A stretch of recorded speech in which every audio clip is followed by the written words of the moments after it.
Bueno, bienvenidos al audiolibro Salmo 91, el escudo protector de Dios de Peggy Joe Root.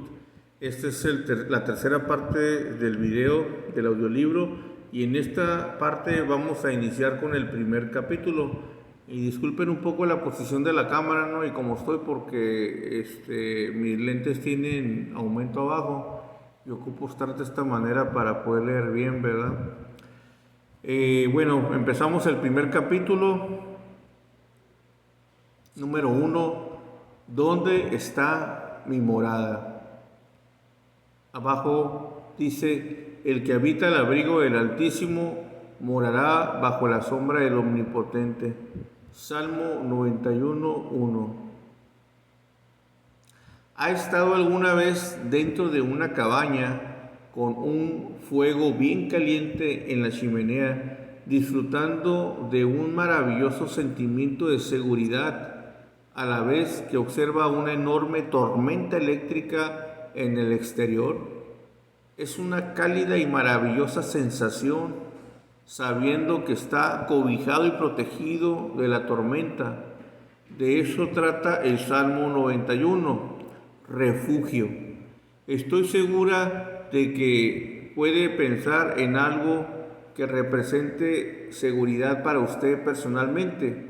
Cuando yo pienso en seguridad y protección, tengo un par de recuerdos de la niñez que automáticamente vienen a mi mente.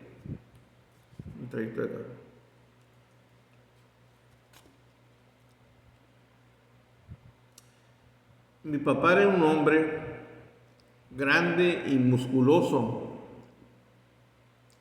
que jugó fútbol americano durante sus años de escuela y de universidad, pero interrumpió sus estudios para servir en el ejército durante la Segunda Guerra Mundial. Madre que estaba embarazada de mi hermano pequeño y yo vivíamos con mis abuelos en San Saba, Texas, mientras papá estaba de servicio. Aunque yo era muy pequeña, recuerdo vívidamente un día eufóricamente feliz cuando mi papá inesperadamente abrió la puerta y entró en la sala de mi abuela. Antes de aquel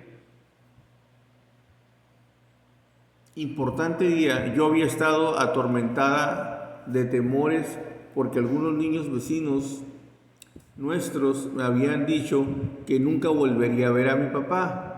Como niños que cuentan historias de fantasmas, ellos me decían que mi papá regresaría a casa en una caja. Cuando él entró por aquella puerta, un sentimiento de paz y seguridad me abrumó y se quedó conmigo el resto del tiempo que él estuvo en el ejército.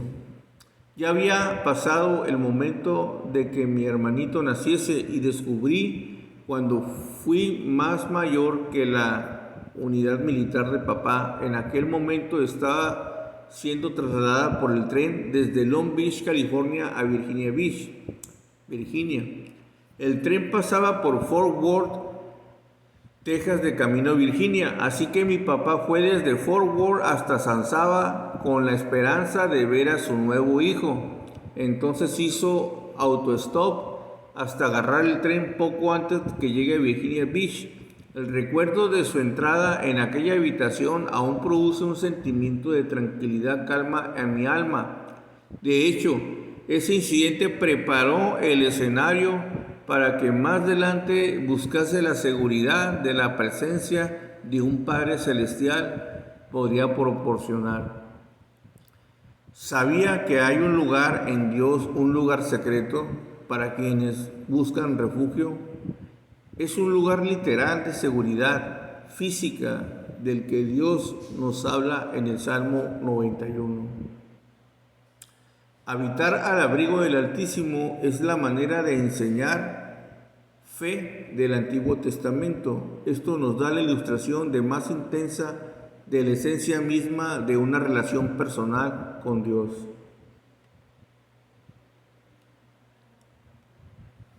El hombre no tiene un cobijo innato en su interior. Si está solo, está sin cobijo contra los elementos y debe correr hacia el refugio de él. En el primer versículo del Salmo 91, Dios nos ofrece más que protección. Es como si Él desplegara la alfombra de la hospitalidad y personalmente nos invitase a entrar. No solo puedo hablar sobre este tipo de paz y seguridad, sino también tener otro vívido recuerdo en mi mente. Mis padres una vez nos llevaron a mis hermanos más pequeños y a mí a pescar en un lago cerca de Rosewood, Texas, para pasar una tarde de diversión. Papá tenía un lugar apartado donde pescábamos percas. Ese era segundo punto fuerte de la excursión. Me encantaba ver el corcho comenzar a moverse y de repente quedar fuera de la vista. Había solamente unas cuantas cosas que podía emocionarme más que la sacudida de aquella vieja caña y estirar y sacar una inmensa perca y dejarla en la barca. Creo que yo ya había crecido del todo cuando me di cuenta de que papá tenía un motivo oculto para llevarnos a pescar percas. Él usaba la perca como un cebo para el hilo de pesca que había extendido por una de las calas secretas en el lago. Papá llevaba la barca hasta el lugar donde estaban situados sus cebos, apagaba el motor y avanzaba lentamente la barca por la cala a la vez que comprobaba el hilo. Así es como él lo llamaba cuando sacaba el hilo en las manos y acercaba la barca a lo largo de todos los cebos estratégicamente situados para ver si alguno de ellos había agarrado un bagre. Dije que agarrar las percas era el segundo punto fuerte de la excursión. Con mucho, la mayor emoción llegaba cuando papá llegaba al lugar donde su hilo comenzaba a moverse y casi sí se le escapaba de las manos. Entonces los tres hermanos observábamos con ojos abiertos como platos mientras papá luchaba con el hilo hasta que finalmente en victoria lanzaba un gran bagre por el lado de la barca, dejándolo justamente en el piso a nuestros pies. El dinero no podía comprar este tipo de emoción, ni siquiera el circo y un parque de atracciones unidos en un solo lugar podrían competir con este tipo de emoción. Sin embargo, una de estas excursiones se convirtió en una de las más marcadas, convirtiéndose rápidamente en una experiencia que nunca olvidaré. Había sido hermoso cuando comenzamos, pero cuando habíamos terminado nuestra pesca de percas, nos dirigimos hacia la cala donde había cambiado. Una tormenta llegó sobre el lago tan de repente que no hubo tiempo para regresar a la cubierta de botes. El cielo se puso negro, comenzaron a verse relámpagos y caían gotas de lluvias en una fuerza tan realmente hacían daño cuando golpeaban. Momentos después éramos apedreados por granizo de tamaño de bolitas. Vi el temor en los ojos de mi madre y supe que estábamos en peligro. Pero antes de que tuviera tiempo para preguntarme qué íbamos a hacer, papá había llevado el bote hasta la accidentada costa de la única isla que había en el lago, aunque ahora hay cubiertas para botes que rodean la isla. En aquel entonces parecía una isla abandonada, sin embargo, ningún lugar en absoluto donde cubrirse en momentos.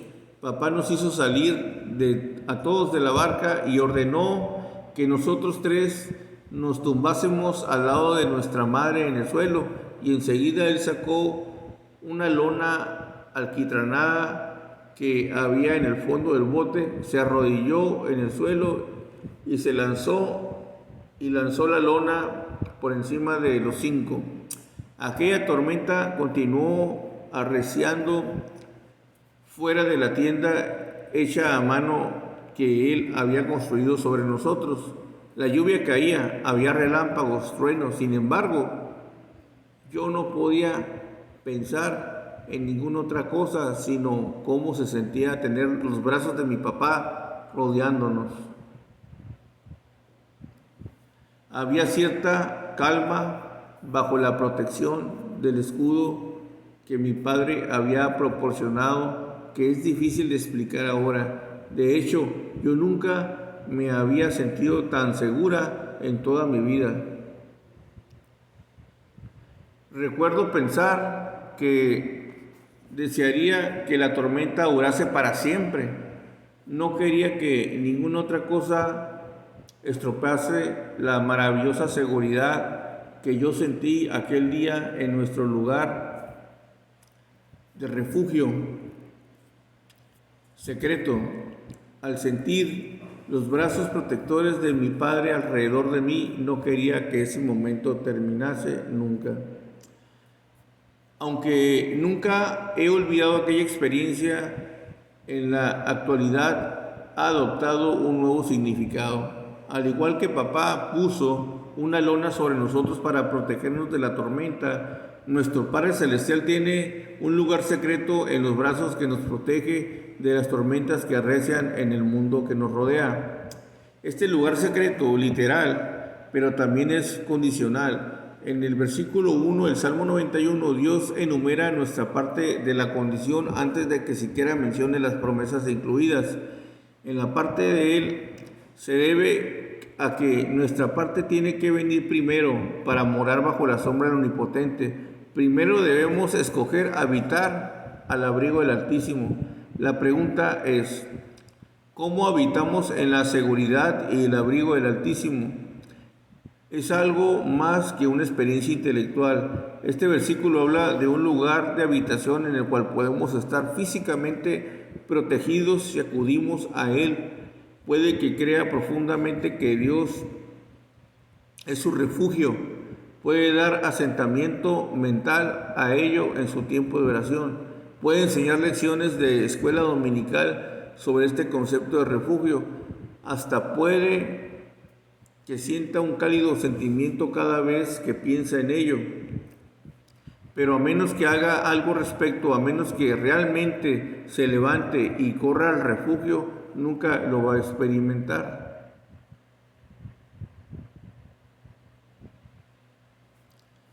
Podrá llamar a ese lugar de refugio un camino de amor. De hecho, el lugar secreto es, en realidad, la intimidad y la familiaridad de la presencia de Dios mismo.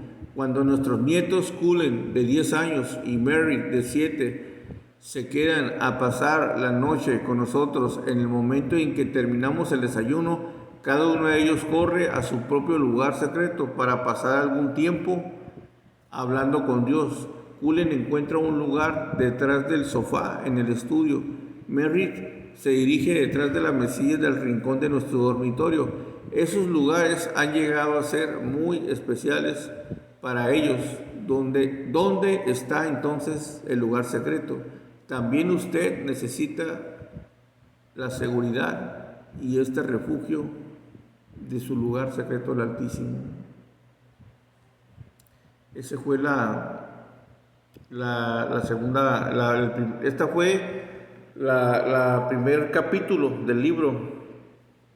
Anteriormente pues ya fue la portada, la introducción, el prefacio y un video de Joyce para que conocieran quién es la que escribió el libro, que está viva todavía actualmente. Y ahorita en el siguiente video va a venir el segundo capítulo, que se llama ¿Qué está saliendo de mi boca?